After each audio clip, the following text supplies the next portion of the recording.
क़यामत किन लोगों पर कायम होगी। हज़रत अब्दुल्ला बिन मसूद रज़ी अल्लाह ताला अन्हु से रिवायत है कि हज़रत रसूल करीम सल्लल्लाहु अलैहि वसल्लम ने इरशाद फरमाया कि क़यामत सबसे बुरी मखलूक पर कायम होगी। ये भी इरशाद फरमाया कि उस वक्त तक क़यामत कायम न होगी जब तक ज़मीन में अल्लाह अल्लाह किया जाता रहेगा। ये भी इरशाद फरमाया कि क़यामत किसी ऐसे शख्स पर कायम न होगी जो अल्लाह अल्लाह करता होगा।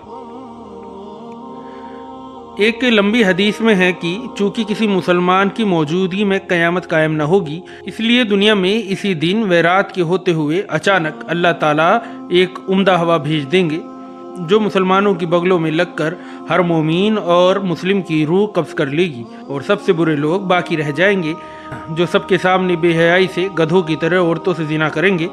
हज़रत अब्दुल्ला बिन उमर रज़ी अल्लाह ताला अन्हु से रिवायत है कि प्यारे नबी सल्लल्लाहु अलैहि वसल्लम ने इरशाद फरमाया कि दज्जाल को कत्ल करने के बाद हज़रत ईसा अलैहिस्सलाम 7 साल लोगों में रहेंगे। इस दौर में दो आदमियों के बीच ज़र्रा दुश्मनी ना होगी। फिर अल्लाह ताला मुल्क शाम की तरफ से एक ठंडी हवा भेजेंगे जिसकी वजह से तमाम मोमीन ख़त्म हो जाएंगे और ज़मीन पर कोई भी ऐसा शख्स बाकी न रहेगा जिसके दिल में खैर का या फरमाए ईमान का कोई ज़र्रा होगा। यहाँ तक कि अगर तुम मुसलमानों में से कोई शख्स किसी पहाड़ के अंदर खोह में दाखिल हो जाएगा तो वह हवा वहाँ भी दाखिल होकर उसकी रूह कब्ज़ कर लेगी। इसके बाद सबसे बुरे लोग रह जाएंगे जो बुरे करतूतों और शरारत की तरफ बढ़ने में हल्के परिंदों की तरह तेज़ी से उड़ने वाले होंगे और दूसरों का खून बहाने और जान लेने में दरिंदों जैसे अखलाक वाले होंगे। ना भलाई को पहचानते होंगे ना बुराई को बुराई समझते होंगे। उनका ये हाल होगा जैसे इंसानी शक्लों में शैतान उनके पास आकर कहेगा कि अफसोस तुम कैसे हो गए, तुम्हें शर्म नहीं आती कि अपने बाप दादा का दीन छोड़ बैठे। वह उससे कहेंगे कि तू ही बता हम क्या करें। इसलिए वह उनको बुत परस्ती की तालीम देगा और वह बुत की पूजा करने लगेंगे। वह इसी हाल में होंगे यानी कत्ल व खून, बिगाड़, फसाद और बुत परस्ती में पड़े होंगे और उनको खूब रोज़ी मिल रही होगी और अच्छी ज़िंदगी गुजर रही होगी। फिर सूर फूंक दिया जाएगा। सूर की आवाज़ सभी सुनेंगे।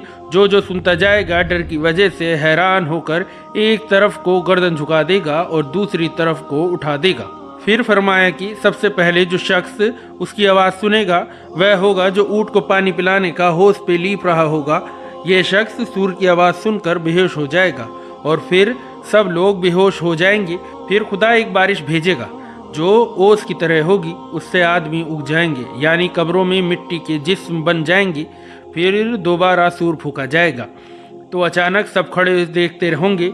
इसके बाद ऐलान होगा कि ए लोगों चलो अपने रब की तरफ, और फरिश्तों को हुक्म होगा कि इनको ठहराओ। इनमें सवाल होगा इस सारे मजमे में दोज़खियों को अलग कर दो।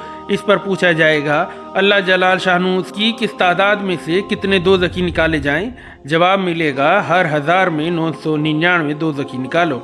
इसके बाद हज़रत सैयदना आलम सल्लल्लाहु अलैहि वसल्लम ने फरमाया कि यह वह दिन होगा जिसके डर और दहशत से बच्चे बूढ़े हो जाएंगे और यह दिन बड़ा ही मुसीबत का होगा।